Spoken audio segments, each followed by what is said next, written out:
Hi, I'm Pattu from freefincal. Today, let's talk about the covered call strategy to be used by Parikh long-term equity fund.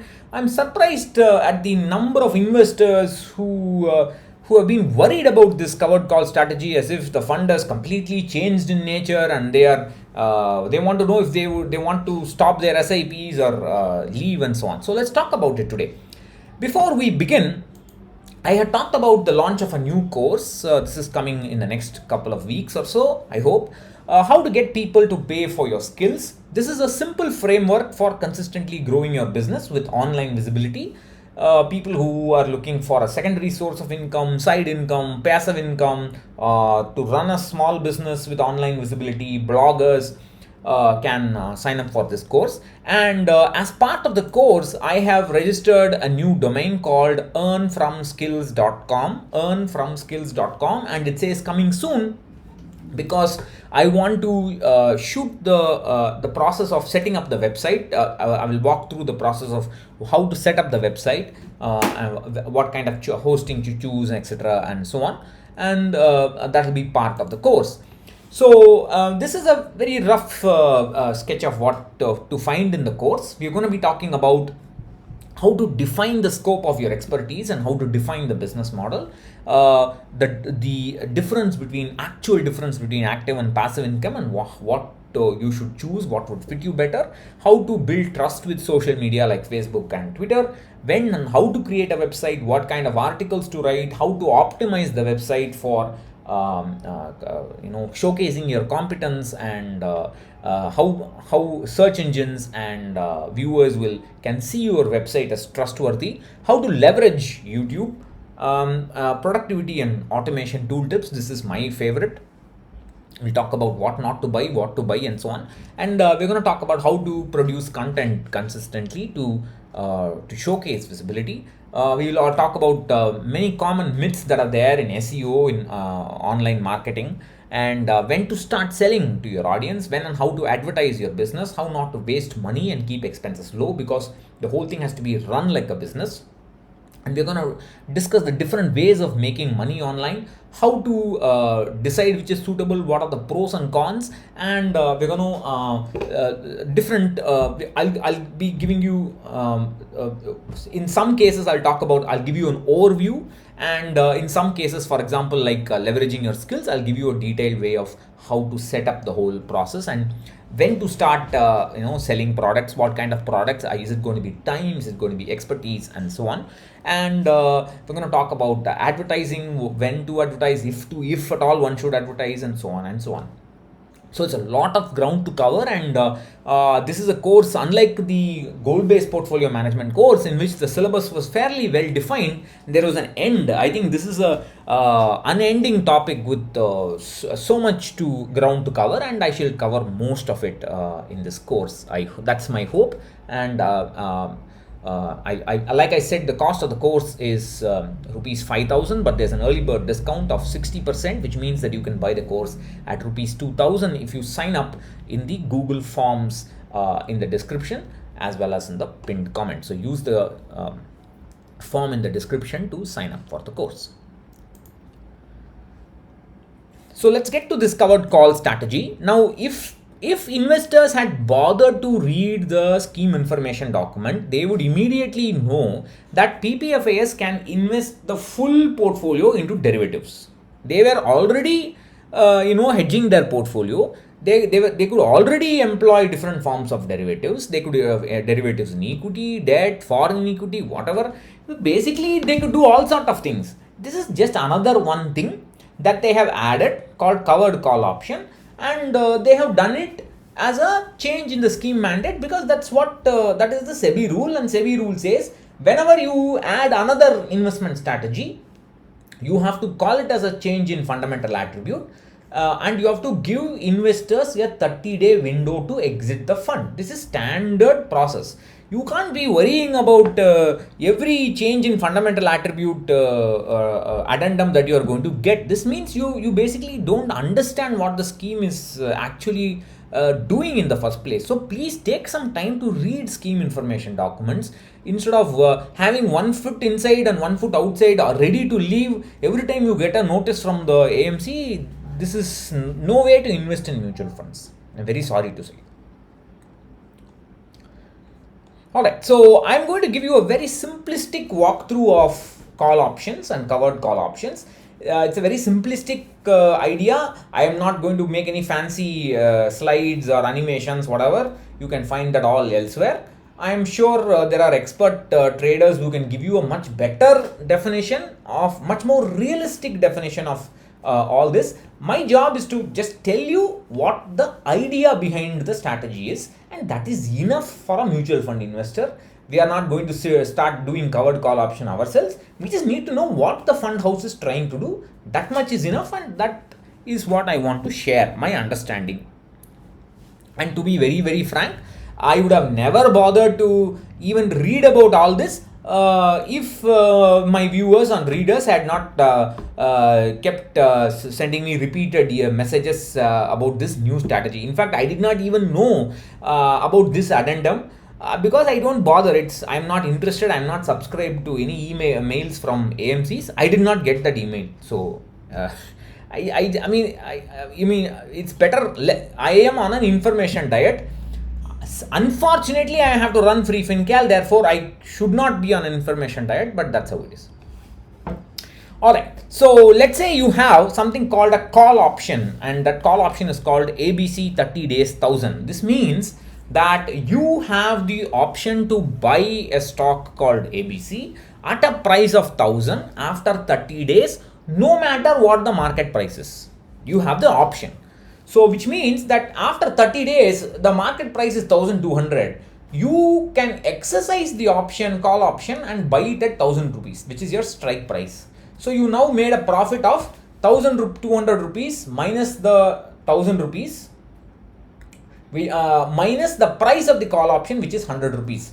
So the net profit is net profit is 100 rupees. Now, if on the expiry of the call option, the stock is trading less than 1000 rupees, you don't need to exercise the call option. You can just let it expire and you will lose the premium of 100 rupees. That's the basic idea of a call. The very opposite of a call option is called a put option, and the put option is basically, it is an option to sell securities at a predetermined price. So a call option is used to profit from a possible price increase. If you expect the price to increase in future, you can fix the price now itself at which you will buy. And if you expect the price to fall in future, you can expect you can set the price at which you will sell by using the put option. That's the basic idea.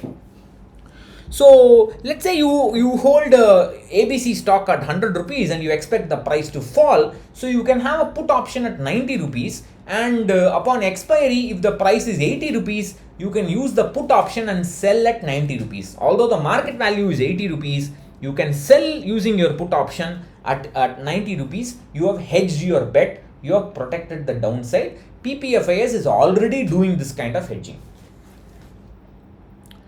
Now there's something called a naked call option where the call option itself is sold before expiry. It can be sold because the call option will have a market price, and it can be sold, and that's another that's speculation on speculation. See, call option and put option themselves are speculative products. You can speculate upon that speculation by selling the call option. So suppose you are holding the call option, assuming the price would increase, but you suddenly realize circumstances have changed and the price will fall. So basically you sell the call option to, let's say, a person called Kumar, and Kumar will pay you a premium for buying the call option. Now on expiry, if the stock price is below the call option price of 1000 rupees, Kumar will not exercise the call option. You have made the profit, which is the premium. Now suppose the stock is trading at about 1000 rupees, let's say at 1200 rupees.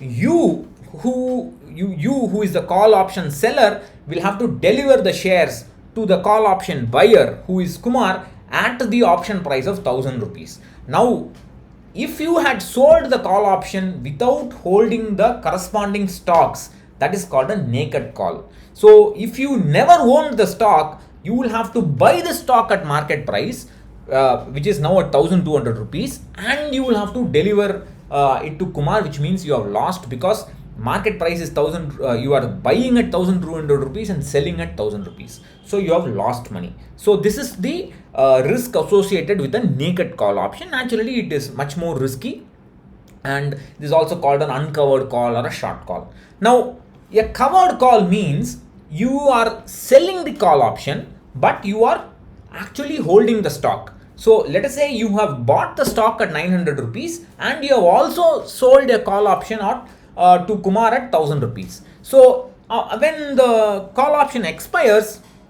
if the stock price is below 1000 rupees, then Kumar will not exercise the call option. He will just buy at the market price, and the cost of the premium which Kumar has paid is your basic profit. So this is, in this case, this is identical to the naked call. So what has happened is the stock price has fallen, but it has fallen only to the extent of the premium, and there is some downside. This is the downside protection. So that is, you have lowered the fall in the stock price to the extent of the premium. That's the basic idea.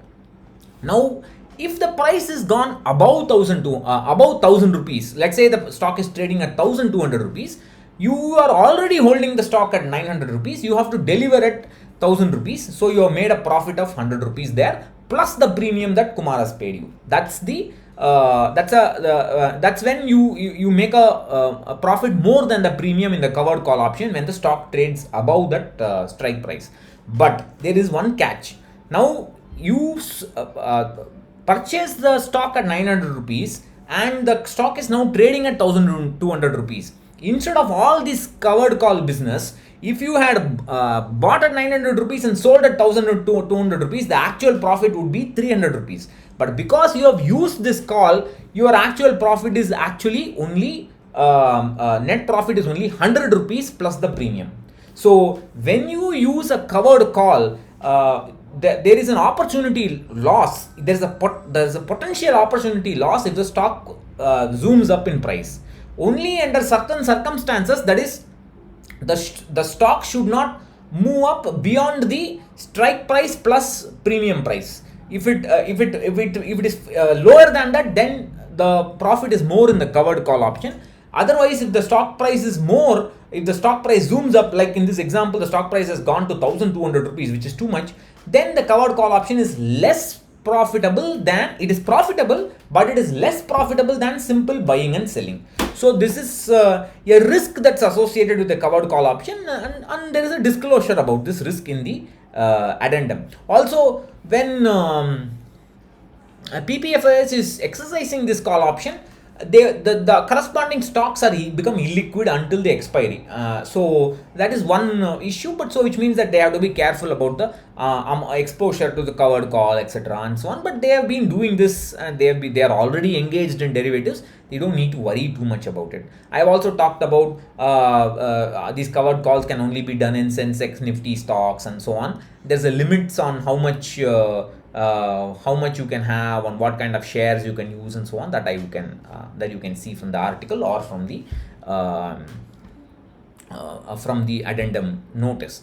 Now please read the scheme information document. There's no need to worry about every time you receive such messages. Probably they want to profit, because when you can they expect a sideways market, and a covered call option produces income when the stocks just keep moving up and down without any general direction. Probably that's my that's me speculating. I don't know, but whatever it is, I think it's not going to make a big difference in the fund's performance, and I don't think you can actually detect what kind of performance the difference the covered call is going to make. Whether they should have bothered adding this, I'm not sure. I'm not entirely convinced it's necessary. But, and also, even if they wanted to do it, which they have done, they should have done it a little bit better. They should have written a nice article with examples and made sure investors understand what is actually happening, instead of making everybody worried about it. Also, please recognize this notice has nothing to do with the multi-cap rules. SEBI's multi-cap regulation and this notice they just happen to be coincidentally released next to each other. Parikh has yet to react to the SEBI multi-cap rules. That notification is going to come later. We will worry about that at that point in time. I will write a post at that point in time. I will write a video at that point in time. Make some money out of it. Bye bye.